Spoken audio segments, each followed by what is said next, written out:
What's up, everybody? Today I'm going to teach you how to do the Yolo DK method for the Antics Blaster Strat and Elevator Antics. And I just want to preface this tutorial by saying that I don't actually fully understand how this trick works, but I figured it would still be helpful to create a tutorial for those who are interested in trying this setup. A few of us have seen success in runs already with this setup, so I think it's worth at least having some kind of resource out there.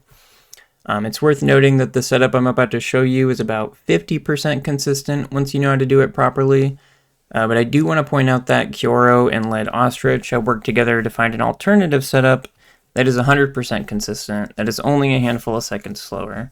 So if you think that would suit your needs better, I definitely recommend checking that out.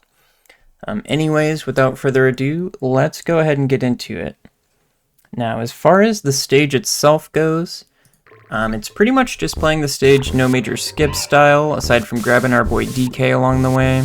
From my experience, mistakes during the first part of the stage leading up to right before the trick don't really have an effect on the trick's success either, so I wouldn't worry too much about the specifics up until right about near this point. So I do feel as though there are certain things in this crawl space section you can do to make the trick not work, at least with the current setup.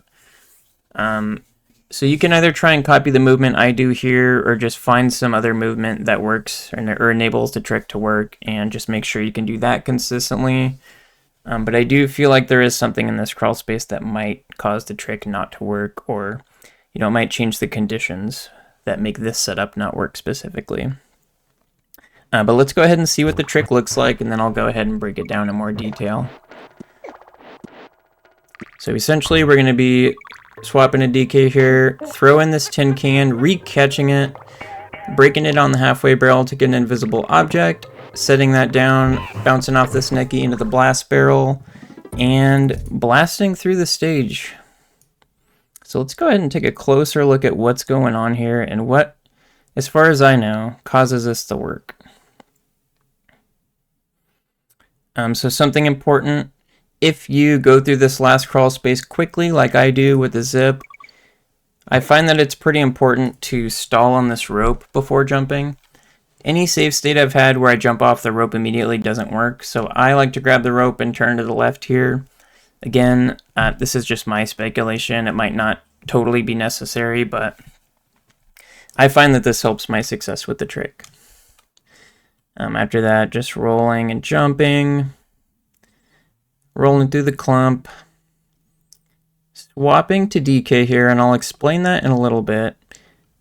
It's not necessary, but it does help make this trick more consistent. Throwing the tin can and re-catching it is important. And now what we're going to do here is pay close attention to these dark spots on the ground. These are just the visual cues I use. You can use whatever you want, but what we're going to try and do here is run until DK's feet reach the left side of this dark spot here, and then max jump to the right.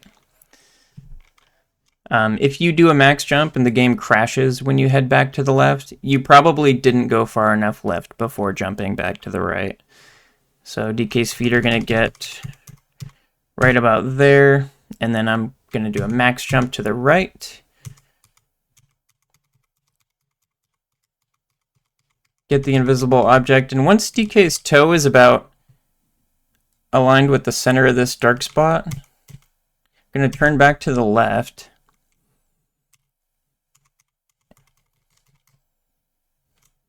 And now what ultimately causes this trick to work is the blast barrel that's up there. If we load that blast barrel on the same frame that either DK or Diddy's walking animation is updated, that's what's going to cause it to have that property that blasts us to the end of the stage. And DK's walking animation updates every 2 frames. That's what gives us the 50% success rate, whereas Diddy's updates every 3 frames, so he has a 1 in 3 chance of getting it. But at this point, it doesn't matter where we set the invis down. I like to set it down once I reach the edge of this dark spot, just for consistency. So you're going to see me do that. Oops. Put it down.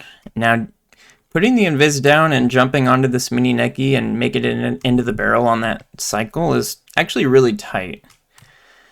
So if you need to, you can put the invis down, wait for the Nicky to go down, and then up again if you need to. But as long as you do a pretty short hop, you can bounce on the Nicky quick enough to get in there.